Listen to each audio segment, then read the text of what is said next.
जय हिंद दोस्तों, बहुत बहुत स्वागत है इस इंफॉर्मेटिव वीडियो के अंदर। आज हम बहुत ही खुश और बहुत ही एक्साइटेड हैं क्योंकि हमारे 3 क्लाइंट का जापान का वीजा आ चुका है। दोस्तों, जब आप अपना लिफाफा खोलते हैं, अगर आपने कुरियर की सर्विस ले रखी है तो जब आप वो कुरियर वाला लिफाफा खोलते हैं या वीएफएस से जाकर के लेके आना होता है, जब आप अपना दोस्तों पासपोर्ट खोल करके देखते हैं तभी पता लगता है कि जापान ने आपको वीजा दिया या नहीं दिया है। तो दोस्तों, आज की इस इंफॉर्मेटिव वीडियो के अंदर आपको जापान वीजा से रिलेटेड इंफॉर्मेशन मिलने वाली है। तो दोस्तों, जापान के टूरिस्ट वीजा की हमने फीस बात की थी, 450 रुपए सिर्फ लगते हैं। तो क्या सभी को ये वीजा मिल जाता है? नहीं दोस्तों, बहुत ज्यादा रिजेक्शन रेट यहाँ पे रहता है। तो दोस्तों, किन लोगों को वीजा मिलता है? जिनकी प्रोफाइल स्ट्रॉन्ग है। प्रोफाइल स्ट्रॉन्ग कैसे पता लगेगी? आप जाकर के बताएंगे कि मैं ये मंत्री हूं, मैं ये हूं, मैं वो हूं? नहीं, आपके डॉक्यूमेंट्स होते हैं वो आपको सबमिट करने पड़ते हैं। डॉक्यूमेंट एम्बेसी चेक करती है, उन्हें लगता है कि डॉक्यूमेंट में ये स्ट्रॉन्ग है, जेन्युइन है, तो वीजा दे दिया जाता है, नहीं तो वीजा रिजेक्ट कर दिया जाता है। तो दोस्तों, आज की इस वीडियो में हम डिस्कस करेंगे आप कौन कौन से डॉक्यूमेंट के साथ में जापान का टूरिस्ट वीजा अप्लाई करें। सबसे पहले तो दोस्तों, आपको अपना पासपोर्ट चाहिए होगा। ये 6 महीने तक वैलिड होना चाहिए और कम से कम 2 पेज आपके इसमें ओपन होने चाहिए, तभी जाकर के आपको ये जापान का स्टिकर यहाँ पे लग करके आने वाला है। तो जापान का आपको एक तो पासपोर्ट चाहिए होगा, एक पासपोर्ट की फोटोकॉपी देनी पड़ेगी दोस्तों, एक आपकी पासपोर्ट साइज की फोटो भी देनी पड़ेगी, 2x2 या जो भी 35x45 साइज होता है वो आपको स्टैंडर्ड साइज देना पड़ेगा।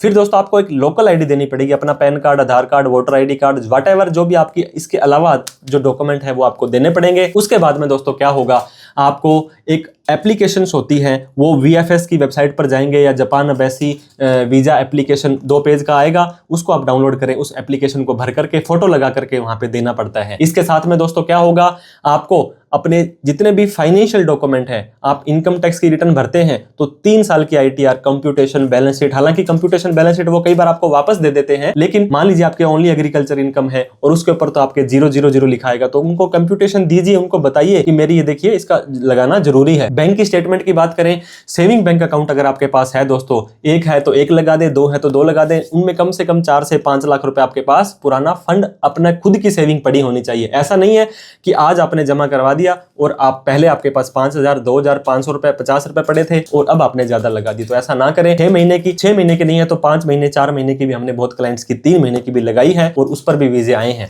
इसके बाद अगर आप एक बिजनेसमैन हो तो आपको करंट अकाउंट का यूज करना पड़ेगा दोस्तों, क्योंकि अगर आप एक बिजनेसमैन हो तो इंडिया में बिजनेसेस के ट्रांजेक्शन तो सारे करंट में होंगे, यहाँ पे मिनिमम बैलेंस की कोई रिक्वायरमेंट नहीं है, लेकिन फिर भी आप अपना करंट अकाउंट ओपन करवा लें, जीएसटी के बिना भी ओपन हो जाता है, एमएसएमई वगैरह से। जॉब की बात करें दोस्तों, अगर आप जॉब करते हैं तो पिछले 6 महीने की salary slip, leave letter, non objection certificate, salary की स्लिप, ये चीजें आपको साथ में लगानी है। अगर आप एक बिजनेसमैन हैं तो एमएसएमई आपका दोस्तों, जीएसटी सर्टिफिकेट, कोई भी और लाइसेंस, आपका कोई भी फ्रेंचाइजी, कोई भी एग्रीमेंट है वो साथ में लगाएं। ऐसा कोई भी डॉक्यूमेंट दोस्तों जो नहीं लगा पा रहे हैं उसको आप कवर लेटर के अंदर मेंशन कर दीजिए। मान लीजिए क्रेडिट कार्ड आपके पास 2 है 5-5 लाख रुपए के, लेकिन वो वीएफएस वाले कई बार नहीं लेते हैं, आपको वापस दे देंगे, तो आप कवर लेटर में तो लिख सकते हैं, वो लाइन तो नहीं उड़वा सकते ना आपसे, उनको आप लिखिए कि दोस्तों ये देखिए कि ये मेरे यहाँ पे 5-5 लाख रुपए के 10 लाख रुपए का एडिशनल फंड मेरे पास पड़ा है, मुझे कभी भी जरूरत पड़ेगी तो मैं इसको यूज कर सकता हूं। तो इस तरह से आईटीआर, आपकी बैंक स्टेटमेंट, आपके जॉब के डॉक्यूमेंट, आपके बिजनेस के डॉक्यूमेंट, आप कहां पे जाकर के वहां रुकने वाले हैं। अगर आपका कोई दोस्त है, कोई मित्र है, कोई रिश्तेदार है और आपको लेटर भेज रहा है तो उसका इन्विटेशन लेटर चलेगा, नहीं तो आपको होटल की बुकिंग करवानी पड़ेगी दोस्तों। आप 3 अलग अलग एरिया में रह रहे हो तो 3 अलग अलग होटल बुक करवाएं, वहां पे दोस्तों उसकी प्रिंट आउट जैसे कि booking.com वगैरह से आप करवा सकते हैं। फ्लाइट,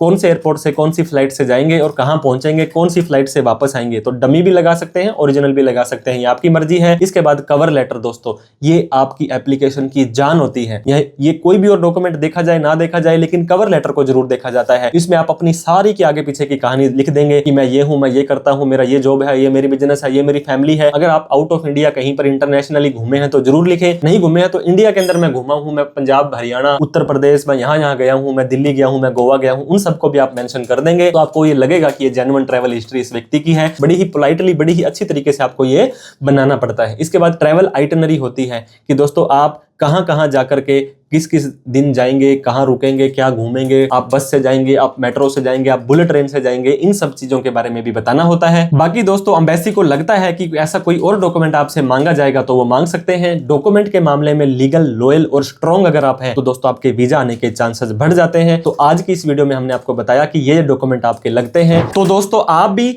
जापान वीजा से रिलेटेड या किसी भी कंट्री का कोई टूरिस्ट वीजा से रिलेटेड आपको किसी तरह की कोई प्रोफेशनल हेल्प चाहिए चाहिए। आपको किसी भी तरह की कोई डॉक्यूमेंटेशन दोस्तों, ITR, bank statement, hotel, cover letter, itinerary, flight और आपकी जो प्रोफाइल होती है दोस्तों, कई बार ऐसे चीज होती है, ऐसे डॉक्यूमेंट होते हैं जो एम्बेसी लेती नहीं है। मान लीजिए कि आप क्रेडिट कार्ड की स्टेटमेंट लगाना चाहते हैं तो जापान वाले लेंगे ही नहीं, तो अलग अलग कंट्री के हिसाब से आपको उस चीज को, अगर आप जो चीज नहीं लगा पा रहे हैं उसको आप अपने कवर लेटर में इस तरह से इंक्लूड कर सकते हैं कि डॉक्यूमेंट ना देकर भी आपने उनको बता दिया। तो आपको दोस्तों किसी भी तरह की कोई प्रोफेशनल हेल्प चाहिए हो तो आप हमारे दिए गए नंबर पर कॉल, मैसेज, व्हाट्सएप कर सकते हैं। और कोई नॉर्मल आपकी डाउट क्वेरी क्वेश्चन रहती है तो आप कमेंट बॉक्स में पूछ सकते हैं। दोस्तों हम आप भगवान से दुआ करते हैं आप किसी भी कंट्री का वीजा लगाने जाएं तो आपका सक्सेस हो जाए, आपके सारे के सारे सपने पूरे हो जाएं। तो आज की वीडियो में इतना ही, मिलते हैं किसी और इंफॉर्मेटिव वीडियो में। लाइक, शेयर और सब्सक्राइब करते जाइएगा। Thank you so much. जय हिंद, जय भारत।